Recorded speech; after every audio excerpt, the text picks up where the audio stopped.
good evening, everyone. And tonight we're going to talk about ethics, ethics in war. Ethics in war, what we see in biblically and what we see in the ancient Near East. And really, I'm going to talk mostly about Assyrians, about Assyrian battle, because it's one of the things we know more about. We have a lot of, we have reliefs, we have them writing about it. And so that's kind of what I'm using it as, rather than a really broad look at, ancient Near Eastern war, just to get an idea about kind of the violence of it and the limits to the violence when there were limits. Okay, so if I'm looking, and I'm indebted a lot. I'm indebted in this class to a book. It's Crouch. This is the author. War and Ethics in the Ancient Near East: Military Violence in Light of Cosmology and History. And Crouch's theory there is something we're not going to get into much, which is the idea that the greater the violence, the more the violence was considered a little bit too violent, the more likely the king was to say, and I'm serving the gods. Like, the more, if he really kind of overdid the violence, the more likely it was that he would say this was a divinely inspired war. That's kind of the theory, but we're really not going to get into that. We're going to get into just like the differences in terms of Syria, and how you could actually see the different kings had somewhat different approaches, even though they were generally quite violent. So let's start actually with the biblical texts. You know what? I am going to start. I was thinking, should I start with this or shouldn't I start with it? I'll start with what I find the most difficult text to deal with biblically. Oh, tonight there is no handout. I wanted to get you a handout in time. I didn't get the images that I wanted to get hold of. I didn't get hold of in time to make the handout. My apologies. I'll share my screen, and we're kind of point certain things out. And I'm going to be reading very small excerpts of Assyrian stuff, so it'll be fine without a handout. I'll write to you what the biblical texts were afterwards. Again, it's going to be pretty straightforward. So right now I'm going to read from Bemidbar Lamed Aleph, Numbers 31, Yud Zayin Yud Chet, that's 17 to 18. So again, Bemidbar Lamed Aleph, Yud Zayin Yud Chet, Numbers 31, 17 to 18. And this, I'm just bringing it up because I actually find this the most distressing example. Like, everyone always talks about Amalek, and okay, Amalek, it's terrible, you kill everyone. It's still the heat of battle, right? It's still like a war. This is harder for me to deal with personally. This is after the whole story with Bilam, and then you have this kind of the Bnei Israel, the Israelites capture the women of Midian, and they're kind of leading them astray. And here we have what they have to do. Which is, he says, Vata, and he says, like, they're leading astray, Vata, and now, and this is Moshe's kind of commandment to get them out of this situation. Vata hirgu kol zachar bataf v'chol isha yodat ish mishkav zachar harogu, and now kill every male child and every woman who is essentially was not a virgin, right? Kill them. And any little girl who's a virgin, keep alive. All right. Vatem chanu michutz lamachane shivat yamim kol horeg nefesh v'chol nogeh b'chalal titchatu b'yom hashlishi u'b'yom hashvi'i atem u'shvichem. And you guys, so after you kill them, after you kill them, and on the third day, on the seventh day, you have to get clean, because you killed them or you touched the dead bodies, so cleanse yourselves. I find that the most horrifying. That is horrifying because there's no battle here. You're just saying these guys are toxic, and so you must kill anyone who has a breath of the true Midianite in them. In other words, anyone who has a connection to males of the Midian, of Midian. So that would include any boy, or certainly adult male, right? But any boy and any woman who slept with a man, with a Midian man, who belongs to essentially Midian. And what you keep are the little girls, and the little girls are now going to be slaves, right? Now, this is, I find this horrific. I don't understand why no one ever talks about this, and everyone just talks about Amalek.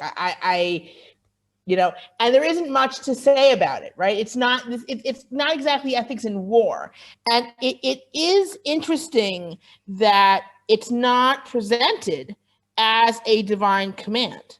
Actually, it's presented as something that Moshe says. Moshe goes and he sees everything that's going on, and he's like, how can this be? This is what you have to do. And it's not actually presented as a divine command. Afterwards, after, you know, there are divine commands regarding the actual war, but this is not that. Because this is after, this is what happens essentially. Let me give more of the background. Actually, there's a war.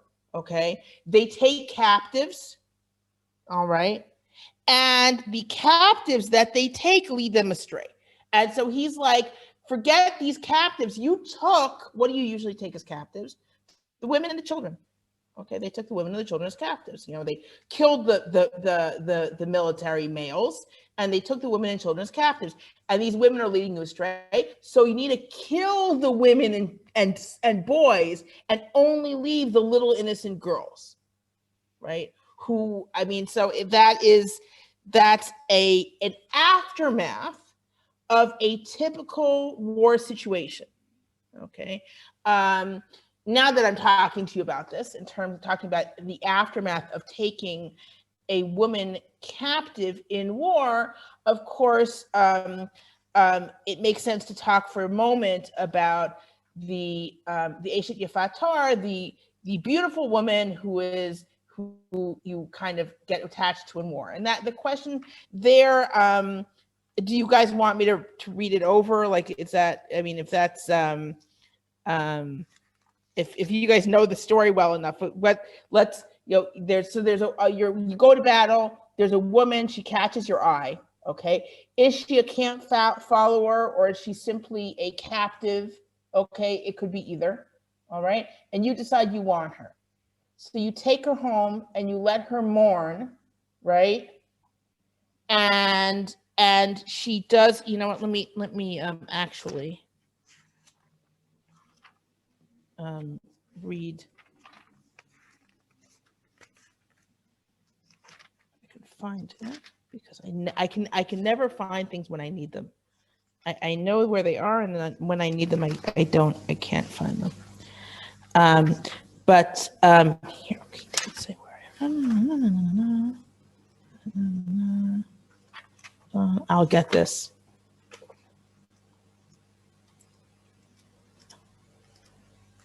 Here, hold on. There, almost have it. I almost have it. Here we are. Okay. Okay. So, in fact, so I'm reading from Devarim. Okay, Chaf Aleph. I'll read it from Yud. So I'm reading from Deuteronomy 21:10. Okay, right? When you go out for war against your enemies, and God gives them to your hands, and you take captives. And you see among the captives, so she seems like a captive woman, right? Yeah, we see among the captives, Eshet Yefator, a beautiful woman. And you desired her, and you take her for a wife. And you should bring her into your home. And shave her head. And and she'll do her nails, whatever that means. Possibly, it probably does mean that she'll just let them grow. Ve'sira et simlat shivya me'alea, and you remove the clothing, the cloak, the dress of a captive from on her. Ve'yashva beveitecha uvachta et avia vet ima yerach yamim, and she should dwell in your house and cry for her father and mother for a month. V'achar kein tavo eleh uvalta, and afterwards you can have relations with her. V'ayta lechalisha, and she should be your wife. V'ya'im lo chafasta ba v'shilachta lenafsha, and if you don't desire her, you should release her on her own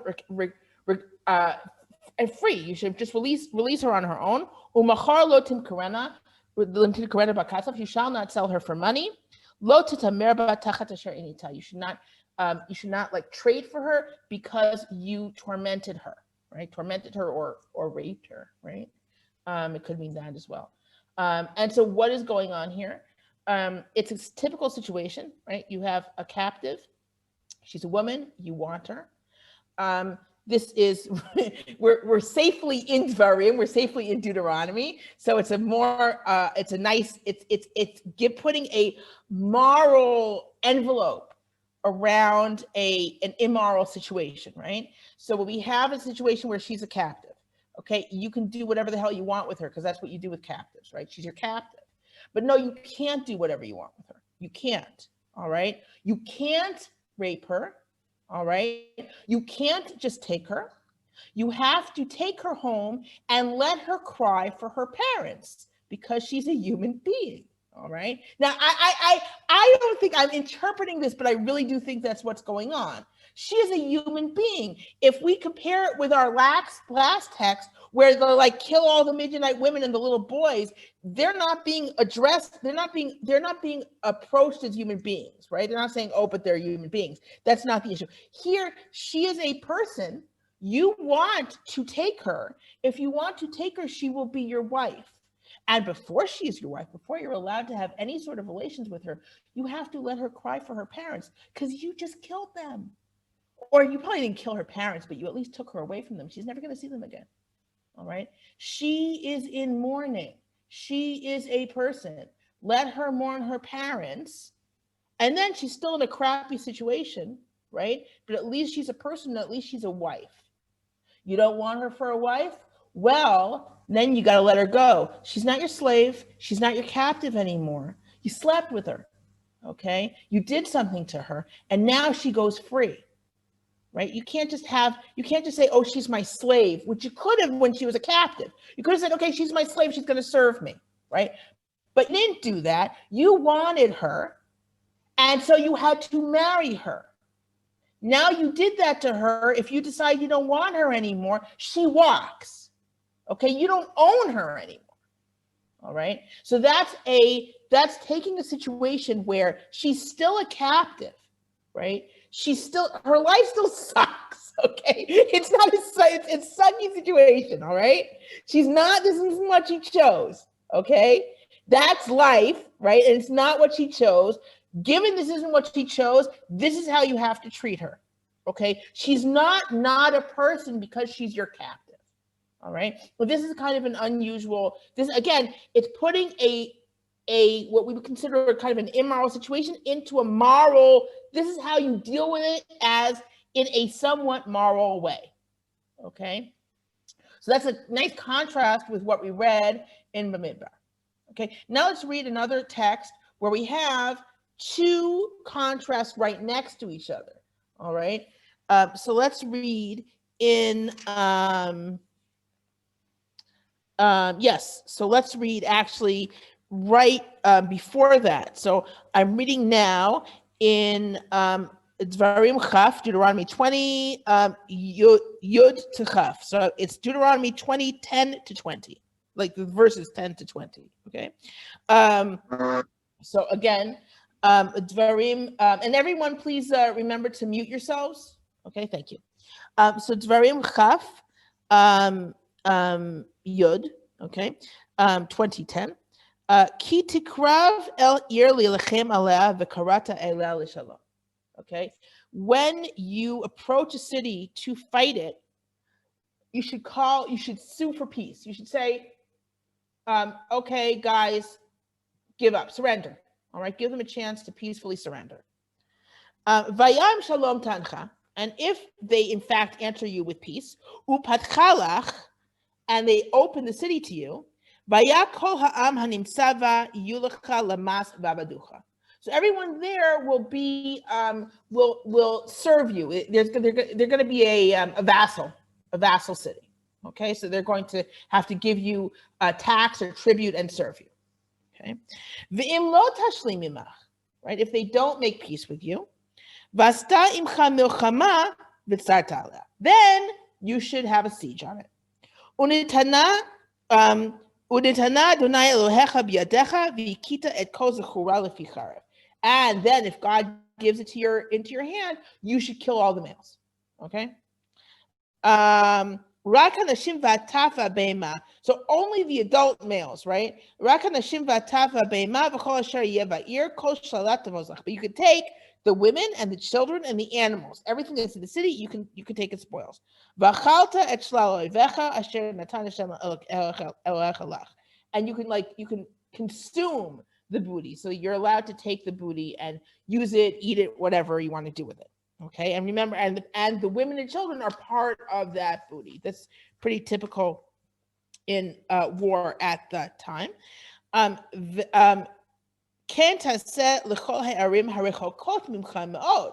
what you should do for all the cities that are far away. That aren't from these nations. We're these nations. But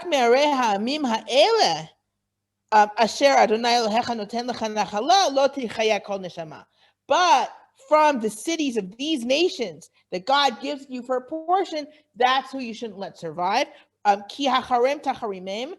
the 7 nations, right? Those you put them, you completely destroy. Okay, Hachiti, V'Amori, Haknani, V'Prizi, Hachivi, V'Yevusi. Okay, so that's the Hittite, which is the Hittite, the Amorite, the Canaanite, the Prizite, the Hivite, and the Yevusi, the Jebusite. Kasher, as God commanded you. So there are 2 different things that you do. If they're the cities from these nations, you just destroy the whole city. Okay.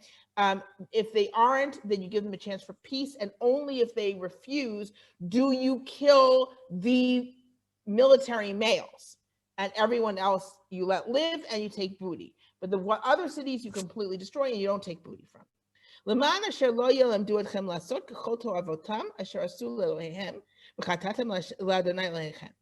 Because so that they don't teach you to do all the disgusting things they do for their gods, and you'll sin against the Lord your God. Okay, so what's going on here? So you have the idea of the cities that are kind of far away. That's from an expansive war. Those you give a chance to sue for peace. The ones that are from your regular cities that are part of the land that you got, that you inherited, those you completely destroy. Okay, pretty harsh. The Rambam, by the way, Maimonides, the Rambam says that no matter what, you can ask for peace. You only destroy them after you give them a chance for peace, right? Nice to have the Rambam. It doesn't really sound that way from the text. Okay, so we see two different approaches though, and some people read it as it's giving you a chance. Like you have these 2 different approaches, and there's wiggle room, right, in terms of what approach you take. Okay. Now I am going to continue. I'm going to pause for a second for questions. Okay, we're going to move to the ancient Near Eastern stuff soon. I do want to read one more text while we're here. Okay, and that is the famous line that comes right after this. Okay, Ki tatzor el ir yamim rabim lilachem aleh letofsa. If you have a siege on a city for many days, in order to fight it and to catch it, lo tashchit et etza lindoch alav garzen. Don't destroy its trees. Don't chop it down. Ki mimenu tochel voto lo tichot, because you're going to eat from it. So don't chop it down. Ki ha'adam etz hasadeh lavo b'panecha b'matzor. Because is a tree of the field a man to come before you in a siege? In other words, you're doing a siege on people. Is a tree a person? Do you have to kill the tree? Right? How do we always read this? Because a tree is like a person, right? And traditionally, you read it because the tree is like a person, right? And that's why you don't cut a boy's hair until he's 3 years old, because we don't eat the fruit for 3 years, right? Like all this great stuff, because a tree is like a person. That's not what it's saying. It's a question. Is a tree a person that you're fighting it in the siege? Don't cut it down, okay? Oh, just a tree that you know that it isn't a fruit tree. You can cut it down. Why would you cut down a tree that's not a fruit tree? And so you should build a siege ramp, right? What do you call those? There's a name for them. A ramp to get into the city, right? That's why you would cut down the tree. You cut down a tree not to deprive them of fruit, but in order to build a ramp, right? Because where else are you going to get the wood? You're an army. You don't have wood with you. You're going to cut it down and you're going to build the siege ramp. Okay, so that's what you do. So that's an important thing that it's saying. Don't cut down fruit trees. Don't cut down fruit trees for no good reason. Now, part of this is not just that you can eat from the fruit tree, but also is an idea of you're not going to punish. I wonder if part of it is don't punish the land for what the people are doing, kind of thing. Like there's an idea of you're keeping this land, right? And you don't want, and there's like to harm the land is not like a thing you should do. So there is that. Of course, a non-fruit tree you can cut down. So, and there is also this idea of you're putting a siege around the city, but you don't need to make sure that nothing grows, there, for the next 20 years. So before we go to the ancient Near East and to how this is what we've seen so far biblically, right? We saw an idea, and in fact, maybe we're going to read one more biblical passage just because it talks about how Israel's being attacked, but we've seen two different cases, right? One where, we saw a case where it was like a clear religious move saying they're leading our people astray. Moshe says we've got to wipe them out because they're leading astray. You did the standard war thing where you took prisoners. That's not going to go. You got to kill them, almost all of them. Then we saw an actual case in a war where you have two possibilities. One is to destroy everything and not take spoils. The other is to say, guys, surrender. And if they surrender, you just kill the men, and the women and the children are yours, essentially. And we also saw the case where a woman who's in this very unenviable position of being a captive and desired by one of her captors is supposed to be awarded a certain amount of acknowledgement as a person and married. And if that marriage does not hold, you have to realize what you did to her and let her go. So a kind of a mix of a very kind of what we would consider a kind of an immoral situation and a more, you could say, moral approach. I'm going to read your comments and then we're going to go on in just a second. Okay. What did overdoing the violence mean in A&E culture? Was there an ethical antipathy toward violence? So this is the thing. So first of all, they do present themselves as being like just rulers, but usually when you're fighting foreigners, no, there isn't a real antipathy toward violence. We're going to see that it has its limits. In other words, just kind of wanton violence is not, in certain cases, is maybe not so justified, but it's true that at war, there doesn't really seem to be much of a limit. Perhaps the very fact that it's presented as an initiative from Moshe himself rather than a divine command is the reason why it disturbs people less than the Amalek commandment. I think that's a good point. That's from Moshe Matitya. I think that's a good point, that because Moshe himself is the one who says, kill the women and boys, as opposed to it being a divine command, so people can say, well, it was Moshe's decision and he made a harsh decision and he's a person. So you're right. That's a reason to take it as much less of a moral problem than if it's a divine command. Freeing her doesn't sound like such a good deal for the woman. She's now a helpless woman from a defeated enemy, stranded in the enemy city with nobody to protect or provide for her. I think the idea is that it's better than enslaving her. You're not allowed to say, and also it's disgusting. I think a big part of it is you can't take this woman and marry her and then say, oh, well, I'm sick of you. Now you're my slave, right? In general, it never works that direction, right? In the, even biblically, like there's, let's kind of contrast the biblical position and the rabbinic position. So the rabbinic position, in terms of reading every situation where a woman is a slave and also has a sexual relationship with someone who is her master, right? So biblically, you can actually sell your daughter into a situation where when she comes of age, she is going to be married to the son or the master or whatever, okay? In rabbinically, you cannot have a situation where a woman is both a slave and a wife.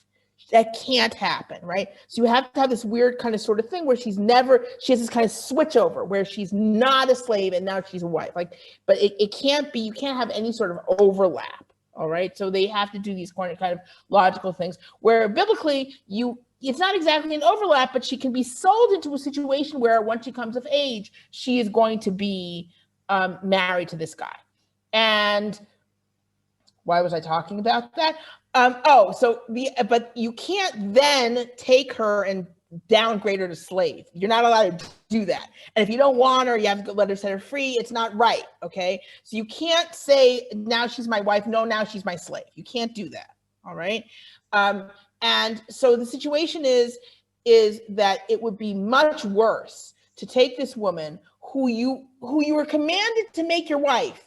It was like, you want to be with her? She must be your wife then, right? You have to let her mourn and then you can be with her and she can be your wife. You're not allowed to downgrade her to a slave afterwards, okay? I imagine that slave women were quite vulnerable, even in their master's house, to all sorts of people.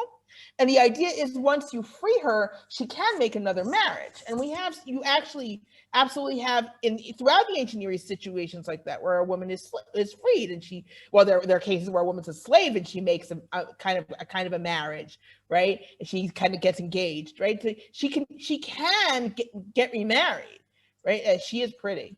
So the idea is one assumes that she is not, that it's better, not that it's great, right? But that it's a better situation for her than if you made her a slave or sold her, which would be truly disgusting, I think is the idea, is that would be morally abhorrent to do this to this woman and then add injury to insult and sell her.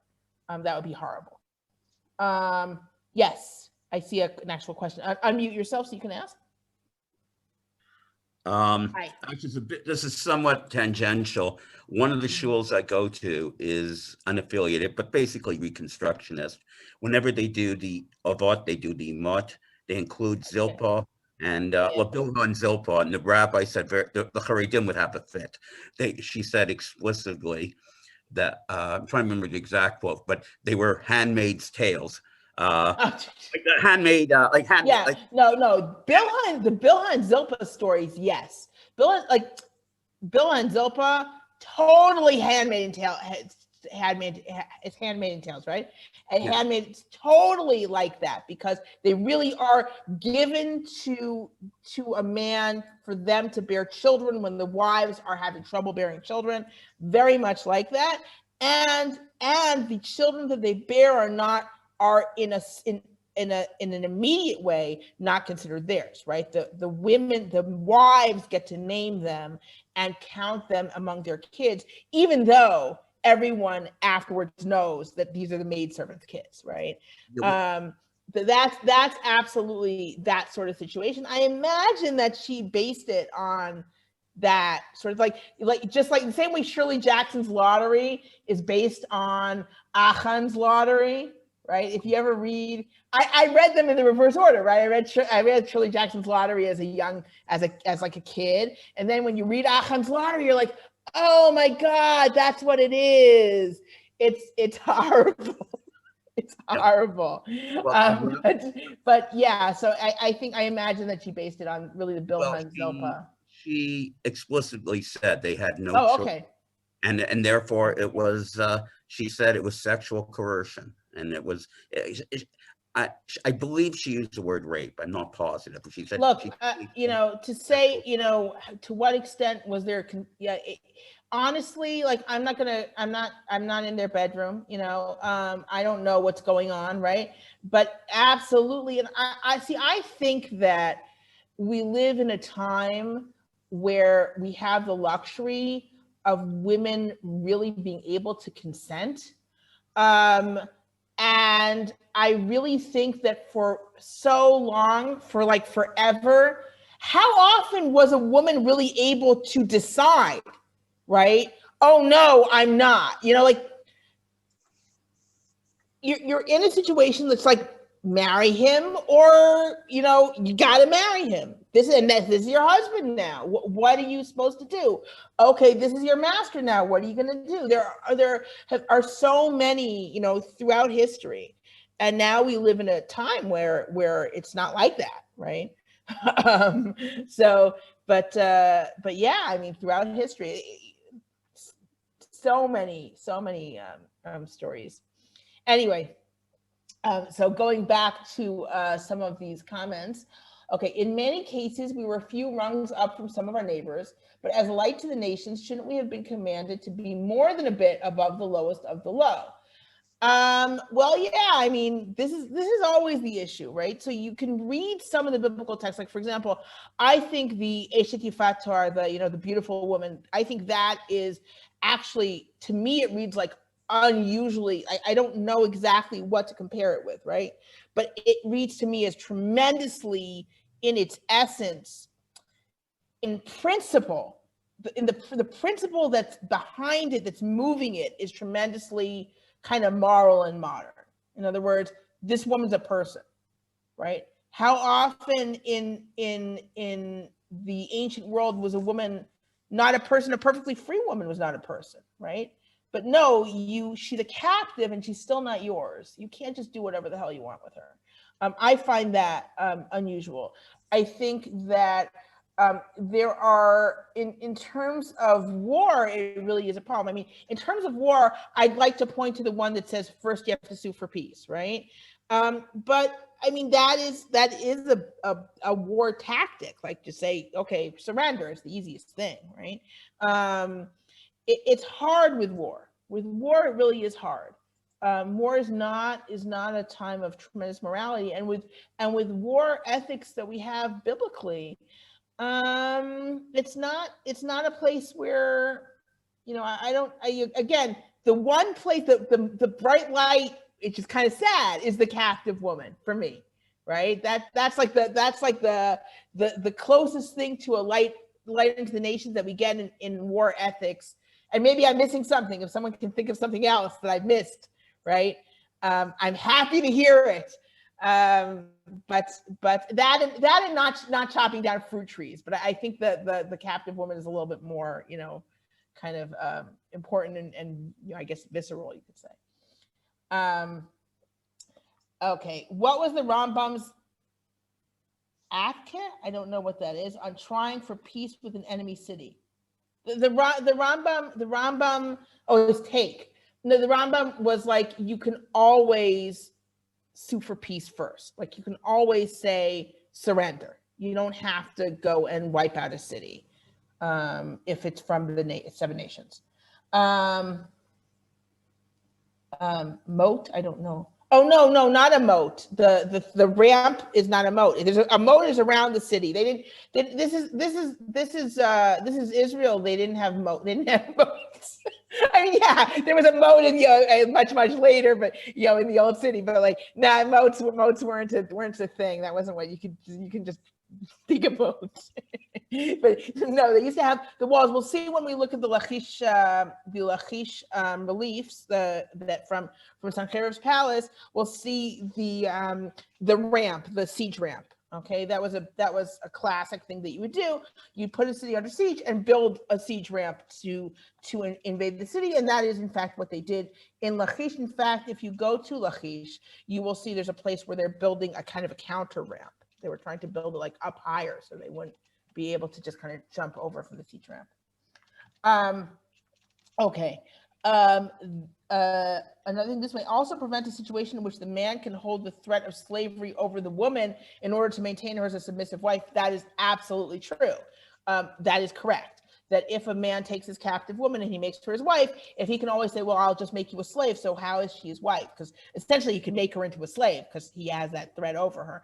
But if he cannot do that, then she is a wife. And the idea is that you have made her, she is now a free woman. And this is a kind of a classic, like biblically, that is a kind of a classic move, even from a slave. Like if she's your wife now, and then you decide you don't want her, to resell her is wrong.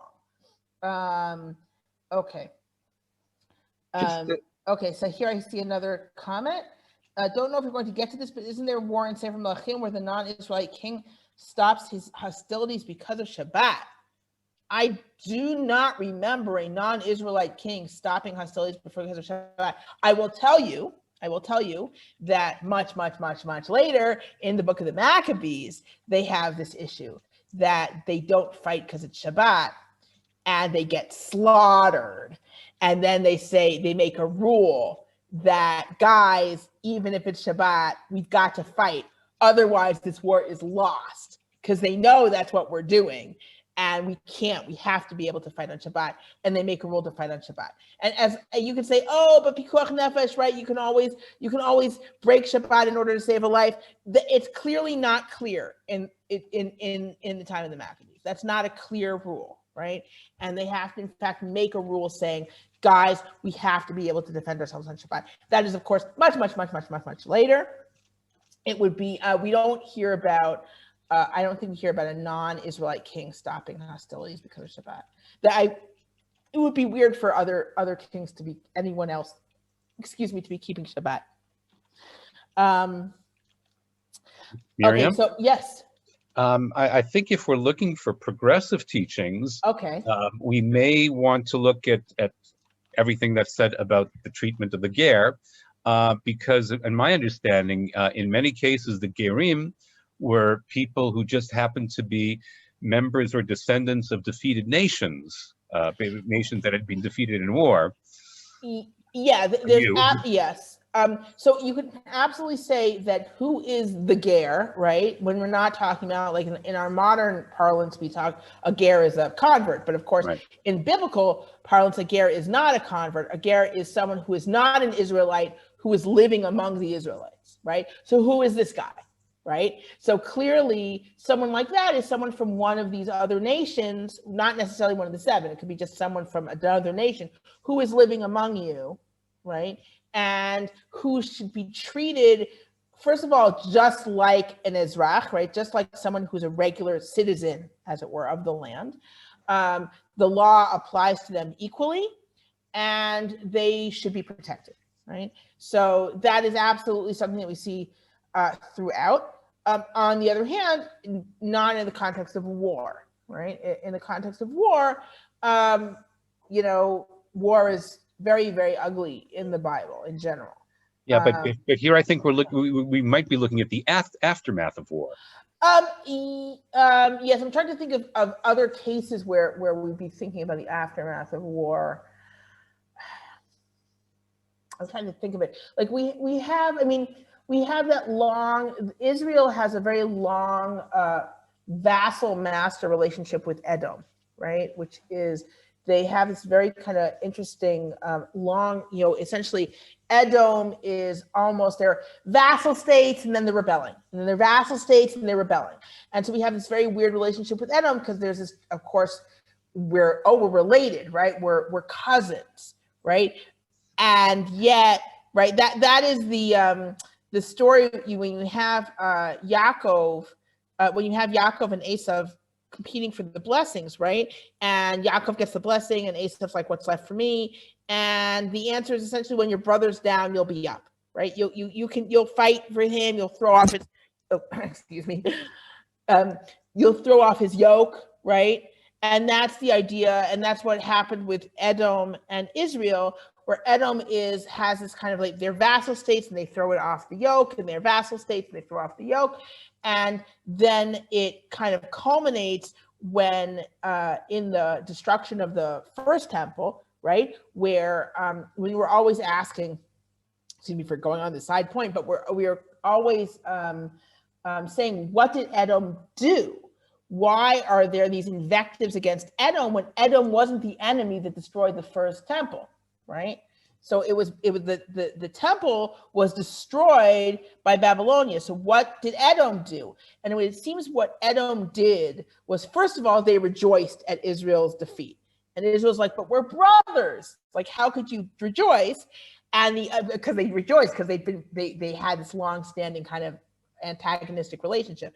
But also Edom they did two things. Namely, one of the things they did was, while Babylonia was attacking from the north, Edom was encroaching from the south. All right, and we know this, right? They kind of got into Arad, for example. They used that opportunity because Judea was fighting in the north.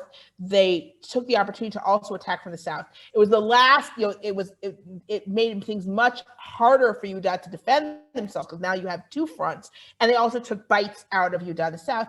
And then they were sitting on the road south. So any Judeans, right, who were, or Benjamin, anyone from Israel in the Judean kingdom, right, who was trying to escape south, Edom apparently, this is a hypothesis, but it makes sense. Edom took them and they turned them over. Like it says, they turned them over captives. So they turned over. So the people who did manage to escape, Edom was turning over captives to Babylon. This is in 586 BC. Yeah, that would be the first. That's right, the first temple's destruction. Yeah. That's when we have the book of Obadiah, which is all book of Obadiah. It's one chapter, right? But the whole thing's against Edom. And Yirmiyahu, that chapter in Yirmiyahu, which is almost a repeat of the Obadiah chapter. So there's like a lot of anger and hate at Edom. And then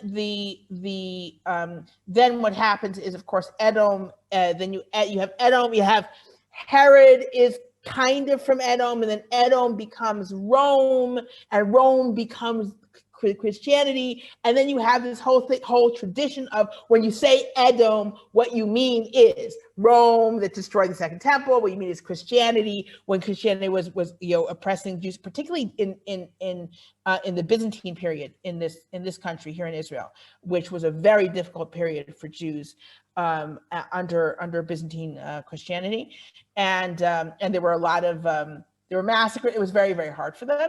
And so you have this tradition of what Edom stands for. But what did they do originally? And the answer was, they kind of rejoiced. They kind of rejoiced at our defeat. And also they turned over captives, apparently, to Babylonia, the ones who were escaping. Okay, another comment. A side point, I don't think that the word shalom as used in Devarim 20 means peace as we understand it in a modern sense. It means voluntary submission to vassal and servitude status, which probably wouldn't be called peace the way we regard the idea today. Yeah, I mean, you're right. I mean, peace is shalom is usually like well-being. Shalom here means not war. You're right. It's not like peace. It's not like, oh yeah, we're all gonna live well. But it says that pretty much immediately. It says, okay, and once they give in and let you in, now they're going to be like your servants. Now they're going to be like a vassal state, and I'd be serving you, right? So that is in fact the way things worked, and it's the way things worked. Let's also take a step back for a second. When we talk about the destruction of the first temple, the Babylonians took a page out of the Assyrians' book. They did that a lot. Like the Babylonians kind of copied the Assyrians once the Babylonian Empire came to the fore. So a lot of things the Assyrian Empire did, the Babylonian Empire just continued to do. And one of those things was how they conquered cities and states. Okay, so this is how it worked. All right, first time they conquer you, all right, you're a vassal state now. Okay, now you're a vassal state. You have to pay them heavy taxes. Okay, if you rebel, okay, next step is they put in a puppet king. Okay, they put in a puppet king, they have you on a tighter leash. All right, if you rebel again, they're like, screw it, you're exiled. Okay, they did this in all the areas around here. They didn't just do it to Jerusalem. They didn't just do it to Judah. Okay, the Assyrians did it. Assyrians did it when they did it with the Assyrian when the Assyrian exile of the northern kingdom, okay? The Assyrian exile of the northern kingdom had done their final rebellion, and that was it, and they got them out. Hizkiyahu then was a vassal state, right? So Judea was a vassal state because they devastated the Judean countryside. It's not like we got off scot-free. Jerusalem got off scot-free. And that's why there was this tradition. Once you get to Yirmiyahu, once you get to Jeremiah, there's this tradition that Jerusalem can't fall because it's got the temple, right? Why do they have that tradition? Because it didn't fall under the Assyrians. Everything else was a devastated wasteland, right? But Jerusalem survived miraculously, right? And then afterwards, they were a vassal state. So the northern kingdom was exiled. Judea is a vassal state. Under Babylonia, you actually see the stages, right? First, they're a vassal state. Then they get to Kiyahu, the puppet king. Then when he rebels, that's it. It's exile. Okay. So that was a standard thing. They did that in Gaza. They did it for Ashdod. Ashdod also went through the stages. Like that was how they did it. It was like 3 strikes and you're out. But the first stage was always a vassal state. Right? You're conquered, vassal state. The Romans weren't all that different in their attitude to rebellions. Very possibly. I'm less familiar with how I don't know. I'm not sure what the stages were because when you're getting to like what they call, the turn of the millennium, right? Because Judea was a Roman protectorate when the Galilee was still a semi-autonomous state. I don't think this was before the Second Temple's destruction, right? I don't think that was because of a rebellion. Am I wrong? Maybe I'm wrong. I'm not.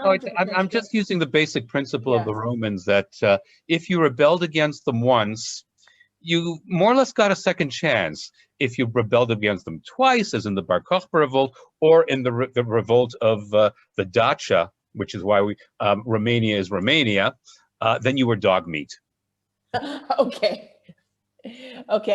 I'll take your word for it. I'm less familiar with that. It was not quite as structured as the way it worked for Assyrian Babylonia, where like you had different stages that you could kind of count. But yeah, I'll take your word for it. I mean, I believe you. Anyway, so moving along. So what we saw biblically is that we have kind of different approaches to war. You could wipe it all out. You can say surrender, and then you're not. And if they surrender, no one gets killed, right? And if they don't surrender, then the military-aged men are killed. And we can see actually, if we look in another biblical passage, let's look at Shmuel Aleph. I think I'm going to, Lamed Aleph Tibet. So that's 1 Samuel 30:1-2.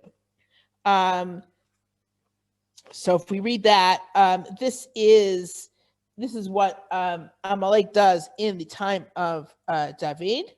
Vayhi b'vot David v'anashav. Just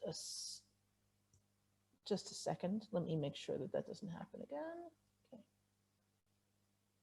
Okay. Vayhi b'vot David v'anashav Tziklag b'yom hashlishi v'amaleki pashtu el negev el Tziklag v'yaku et Tziklag v'yisrafu ota be'esh. What happened? They had left the city. They had left Tziklag. They come to it on the 3rd day, and the Amaleki had gone, had spread out, okay, to Tziklag, and they smote it and they burned it, right? They burned the city. Vayishbu et hanashim asher ba mikaton v'agadol lo hemitu ish v'inhagu v'yalchu ledarkam. Okay, and so they didn't kill anyone because the military men were all gone. They had left the city, right? They're with David, right? And so they're all coming back to find that the city has been burnt and their women and children have all been taken. They've all been taken captive. And so that's a standard thing. Burn the city, right? If there had been men there, they would have killed them, right? But burn the city, and the spoils include the women and the children, right? So that's kind of a standard war in the area. That's what Amalek is doing to Tziklag. And then, of course, David and his men are going to have to go and get the women and children back. Okay, that's the adventure. All right. So let's take a look now. So we see that that's kind of the way wars are done. We've seen different options biblically in terms of how you can have a battle. We've seen certain kind of light, shining lights in a way, right? With the captive woman, the tree, the fruit tree you don't cut down. How did things work in the Assyrian Empire? Well, they were pretty violent. Okay, so let me read some text for you. So I'm going to look at different Assyrian kings, Tiglath-Pileser, Sargon, and Sancherib. Okay, so Tiglath-Pileser is you have here. He has these declarations of just how many he killed, and it's, of course, this is supposed to be positive. He says, their warriors I killed, and I filled the mountain gorges with their corpses. I filled the plain with the bodies of their warriors like grass, right? At the same time, it's talking about specifically killing soldiers, right? It's not saying just, oh, I just killed everyone, all right? With Sargon, it gets worse. Okay, so it's Tiglath-Pileser, that's 745 to 727 BCE. We get to Sargon, he's 724 to 705 BCE. And he does, his standard line is, I destroyed, I devastated, I burned with fire. So he does deportations and destruction and plundering and burning. He writes, he says things like, great or small, no one escaped. They cut them down with a sword. I brought them down to the seashore and slew them great and small with the sword. I bespattered his people with the venom of death, right? And so you have this idea that he kills everyone. Okay, so on one hand, Tiglath-Pileser is more talking about how many warriors he killed. Sargon is really talking more about, I just killed everyone. Everyone's dead, right? At the same time, and this is funny because he's saying, oh, I killed everyone, everyone's dead, right? At the same time, we have letters to Sargon about captives, okay? So here he has a report from someone named Ishmani Ashur. And he says, the harvest of the deportees had come out well. They brought along all the food they had. The deportees and the pack animals are eating stored grain like the king's servants. The deportees and the pack animals are well. The king, my lord, can be pleased. Okay. And here you see there is a concern that the deportees should be healthy. Why? Well, they're like the pack animals. They're property, right? At the same time, they're not being killed. Okay, so it's not like, oh yeah, we want them to be fine because they're human. No, they and the pack animals are eating, right? Don't worry, we got food for them and the pack animals, and so the king can be happy. We're bringing these deportees with us. Okay, and then we come to Sancherib, right? So Sancherib, 705 to 681. Okay, so here he has. He does have some inscriptions that distinguish between different people. It says after the defeat of Ekron, right? He says he slew the governors and nobles who had rebelled and hung their bodies on stakes around the city. While the citizens who sinned and treated Assyria lightly, I counted as spoil. The rest of them who were not guilty carriers of sin and contempt, for whom there was no punishment, I spoke their pardon. Now that's a kind of an unusual thing. He's saying, I killed the nobles. The people who weren't nobles but who were against me, I took them as spoil. And the other guys, I let them be. Now that's kind of nice. It's unusual. It doesn't match what we see of what happened at Lachish. Now Lachish is interesting. I'm going to show you. I'm going to share my screen in just a second. Let me make sure, is it open here? Hold on, let me open the, okay. So, let me get, okay, so, okay, all right. I'll share my screen in just a second. So what's the story with Lachish? So Lachish is in Judea, right? So when Sancherib, when he exiled the north, he kept on going through the south. right? And he really devastated the south.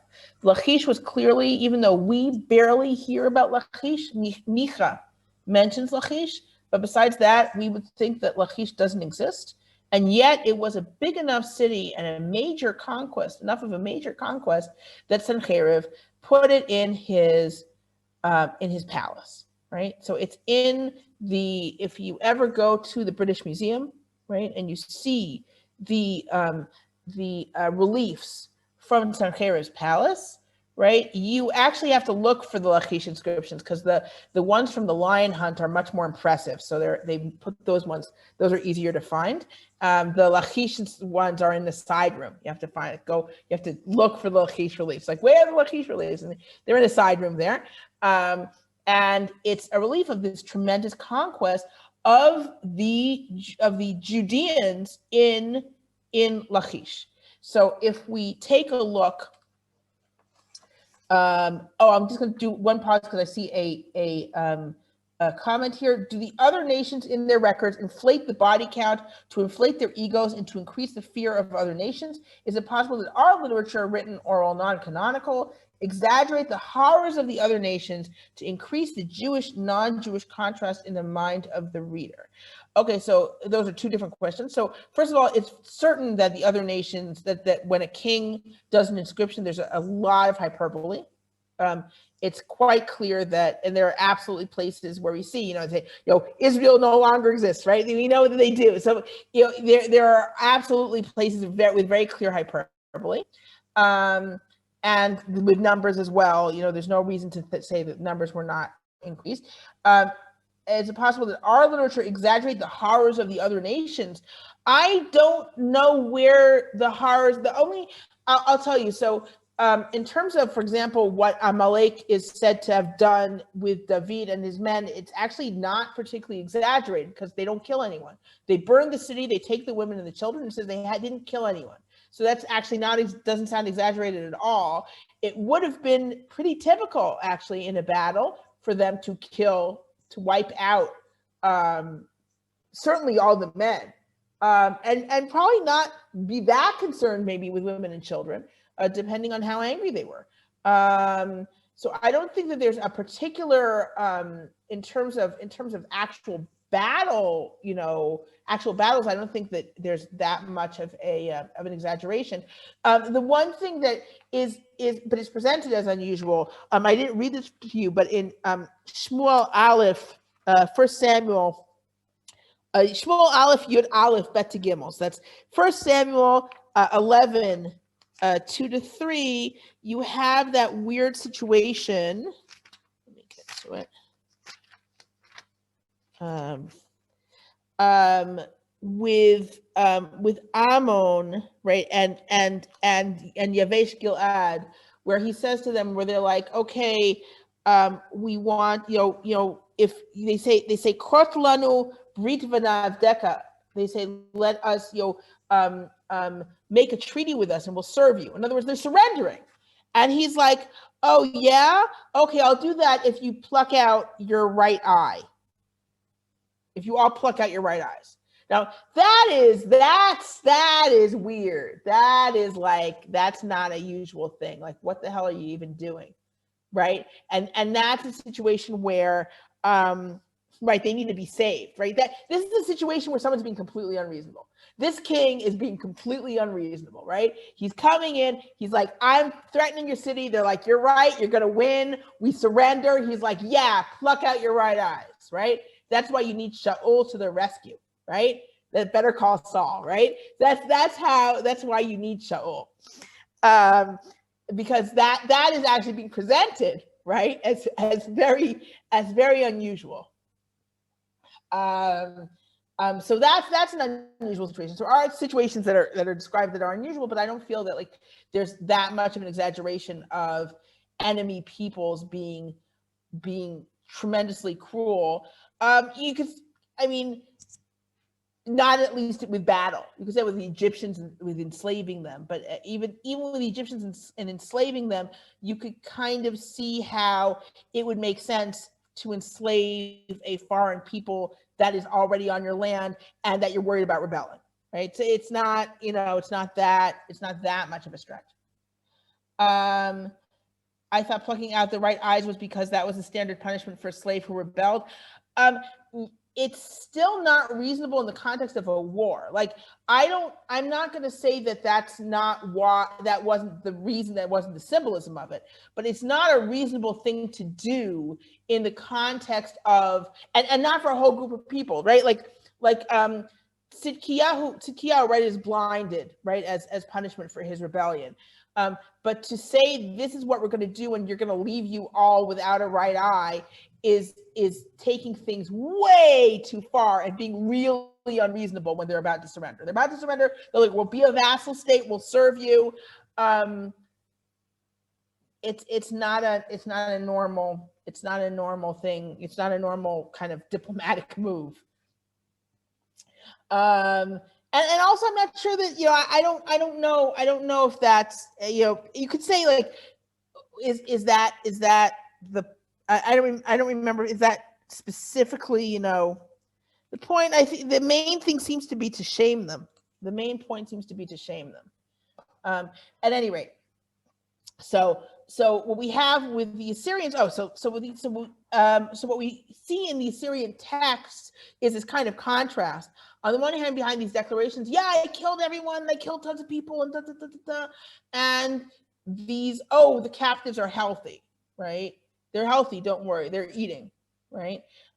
So there is, again, this kind of contrast, and it seems to be that some kings were crueler than others, right? That some kings were more given to these kind of overwhelming, I killed everyone, and while others were more like, I killed the rulers. But it also seems like they weren't completely consistent. Let's take a look now. I'm going to share my screen. And I am also, no, I'm going to, I'm going to share my screen. And I'm also going to have a little spotlight. Okay. All right, so here, I hope everyone can see the screen. These are the Lachish reliefs. They're a little bit hard to see. If I make them, I can't do that with the spotlight, oh well. Okay, so what you see here, let me move.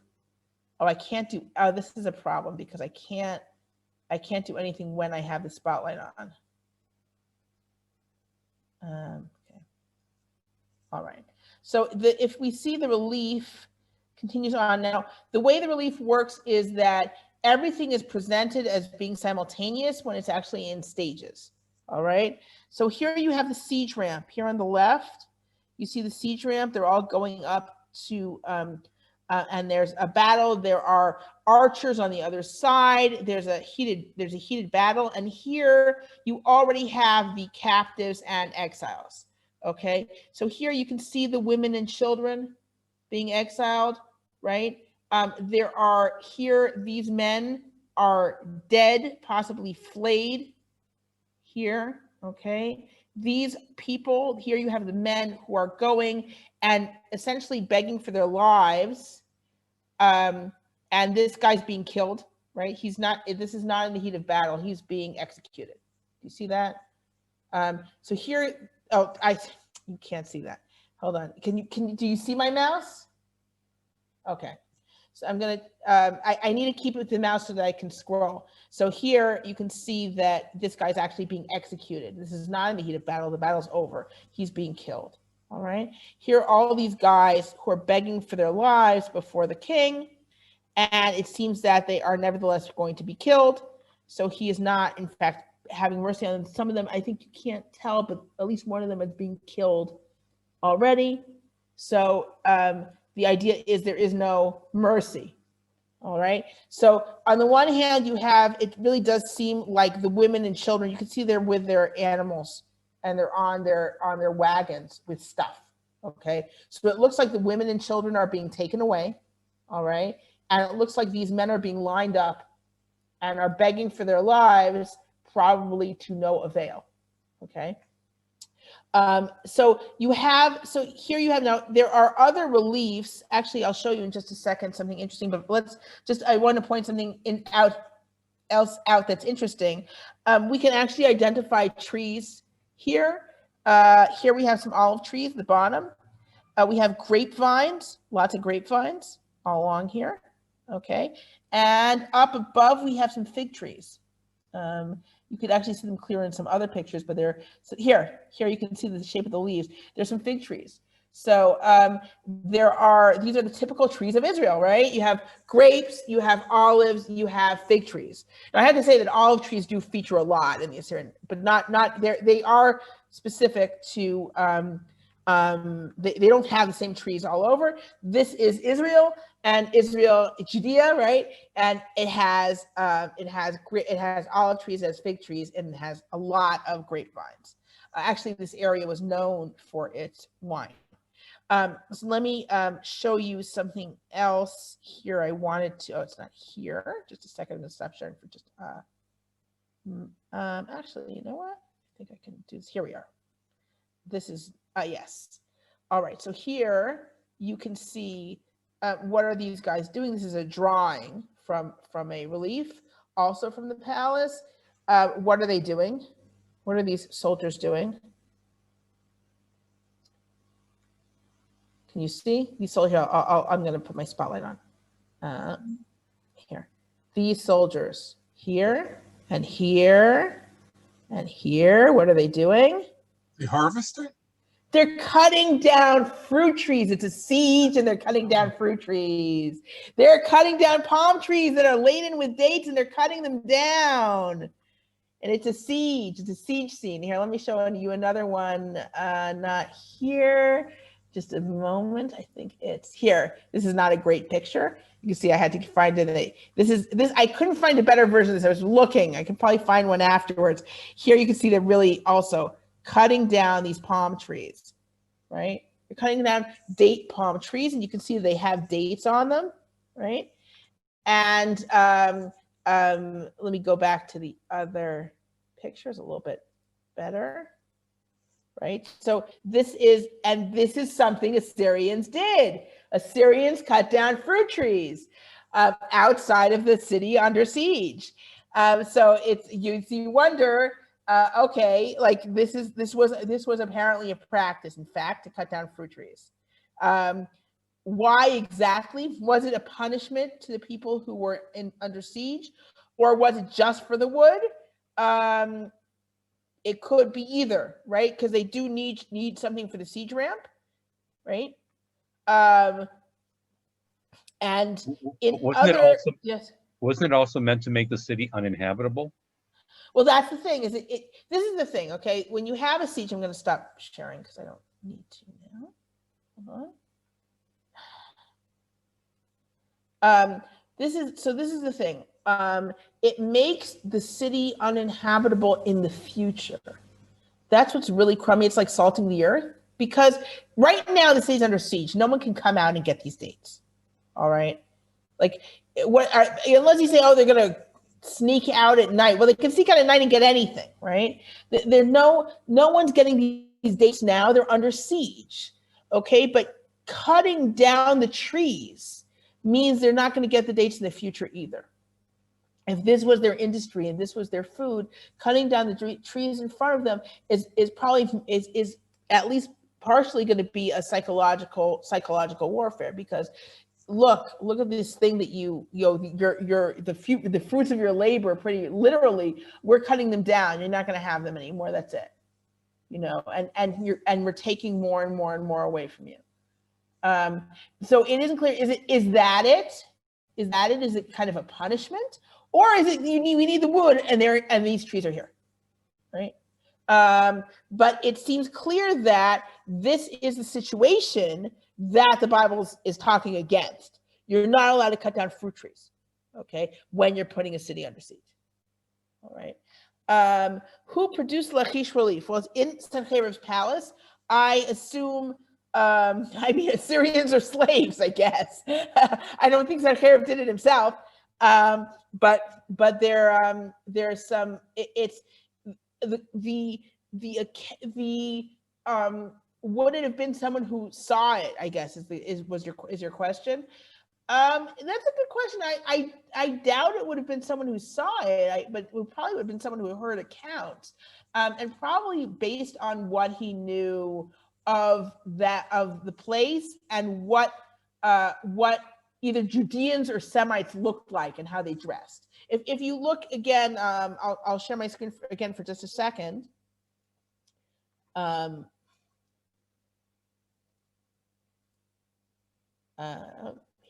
Okay, so you can see, if we look at, you can see that they're dressed differently. You can see that here.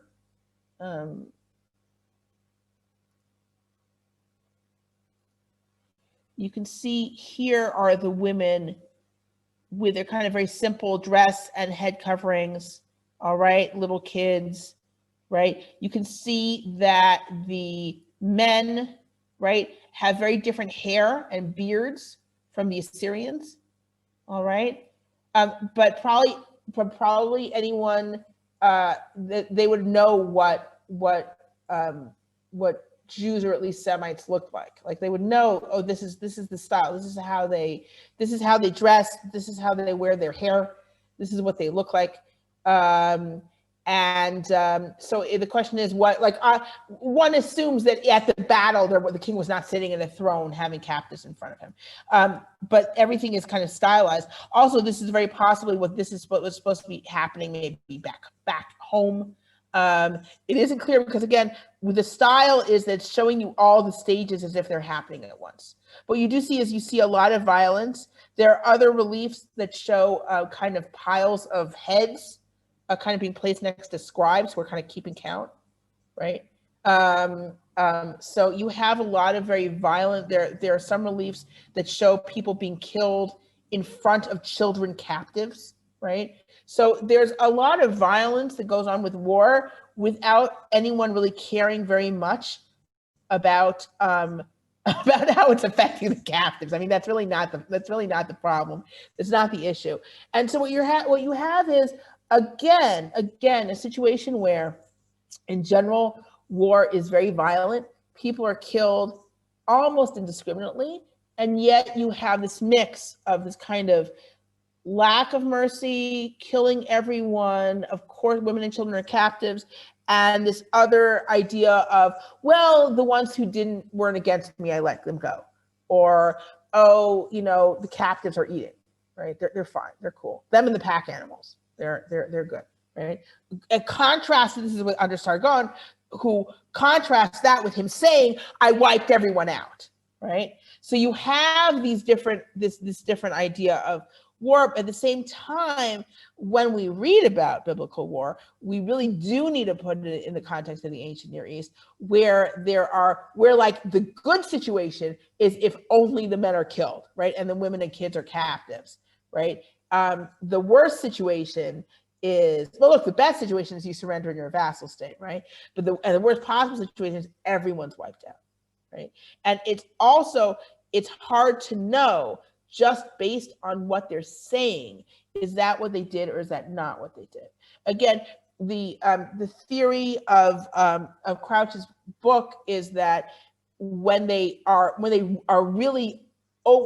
describing things of overblown violence and they say this is divinely mandated, it's because it was kind of too much. It was like they had to have an excuse for being that violent. I wonder, I think that, probably, I imagine that kings are also human beings, that some of them they felt better about the violence than others. And probably also some of them felt better about violence against certain people than about other people, people who are closer to them or they identified more with. And again, we see in Lachish, on the one hand, a lot of violence, killing people horribly, and then the women and children being kind of led away on wagons with apparently stuff. Like, it isn't even that clear from the relief. Are they completely captives, or are they just exiles? Right? Are they exiles, or are they actual captives? And you can't tell from the relief. At least, I don't think you can tell from the relief. So Let me just take another look at a comment. Didn't they want to benefit later on from the territories they conquered? Chomping down the fruit trees seems to conflict with that. I mean, I think it's the same thing of like salting the earth. Didn't they do that in the Civil War? Like in the Civil War, didn't they like salt the earth? It's like they devastated the South, like they just destroyed it. And it's like, guys, this is it's your country. It was a civil war, but like it's still like one country. That's what you wanted. You wanted to preserve the Union. Like what the hell, right? Things like that happen. People do things like that in war, right? So like we'll hurt them now and we'll worry about it later, right? Especially if you're going to exile them, there's not going to be anyone really around to work the fields anyway. Right? There's the big question about, especially particularly in the Assyrian Empire, how much they actually moved populations around.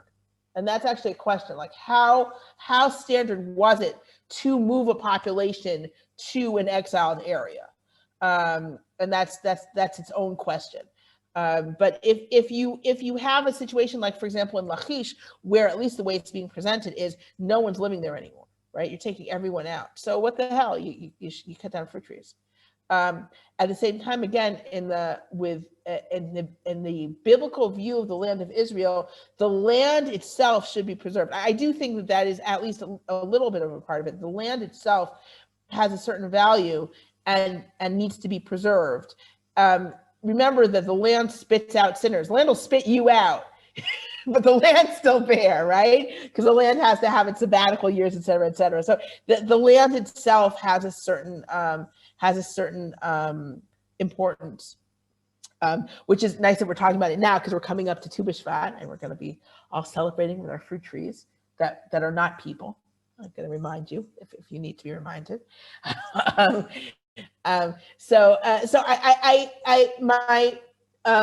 Even though we hopped around a bit in this class, what I wanted to show was that it's a complex situation. It's a complex depiction in the Bible, and it's a complex depiction in the ancient Near East. No matter what, it's pretty violent, right? But you have shades of what's going on, both biblically and in general in the ancient Near East, even though in general it's horrible and violent and miserable. So I hope that essentially came across. Thank you for joining me. And next week, well, first of all, thank you for joining me. Have a good evening. I'm going to send out a list of classes that I'm thinking of doing next. And if you have anything that you think you would like to see addressed, let me know. Because I have some slots, I think, if we keep going, let's say into the summer. I don't know how far we're going to go because we'll have to see. Also, if we're suddenly released, if we're suddenly released on the world, everyone's going to go traveling. No one's going to want to be doing a class in Zoom. So we'll play it by ear. And also, I'm trying to think of what to do next year. So if people have ideas about that, shoot them my way. No promises, but I'm trying to think of what the next big topic is going to be for a series. So I'm open to ideas. So thanks again, everyone, and have a good evening. Thanks for joining me. Take care.